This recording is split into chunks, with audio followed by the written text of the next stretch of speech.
Hello guys, இன்றைக்கி வந்திருக்க order பார்த்திங்கன்னா 250 கிராம் ப்ரௌனி. அதுக்கு ஃபஸ்ட்டு டார்க் சாக்லேட்டும் பட்டரும் மெல்ட் பண்ணிவிட்டு கூட வந்து பவுடர் சுகர் சேர்த்து நல்லா மிக்ஸ் பண்ணிவிட்டேன்.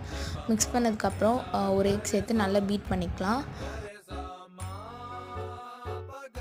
கூட வந்து வெண்ணிலா எசன்ஸ் சேர்த்து நல்லா மிக்ஸ் பண்ணிக்கலாம் பேட்டரை. அது கூட சீவரில் வந்து மைதா கொக்கோ பவுடர் சேர்த்து நல்லா வந்து சீவ் பண்ணிக்கலாம். ஸோ நம்ம ப்ரௌனி நல்லா ஃபஜ்ஜியாக சாஃப்டாக கிடைக்கும். இதை நல்லா மிக்ஸ் பண்ணி அப்புறம் ஸ்பேச்சுலா வச்சு கட் அண்ட் ஃபோல்ட் மெத்தடில் இந்த மாதிரி பண்ணிக்கலாம். அதை வந்து நம்ம வச்சுருக்க கேக் இன்ச்சில் வந்து போர் பண்ணிக்கலாம். போர் பண்ணிட்டு நல்லா டேப் பண்ணிக்கிறேன். டேப் பண்ணி பேக் பண்ணி எடுத்தோடனே நல்லா ஃபஜ்ஜியான கிரிங்கிள் டாப் ப்ரௌனி ரெடி ஆகிடுச்சு. இந்த கஸ்டமர் பார்த்திங்கன்னா எனக்கு வந்து 3rd டைம் ப்ரௌனி ஆர்டர் பண்ணுறாங்க. ப்ரௌனீஸ், ட்ரீம் கேக் இல்லை பர்த்டே கேக் வேணும்னா என்னோட இன்ஸ்டா ஐடிக்கு டிஎம் பண்ணுங்கள். நாங்கள் வந்து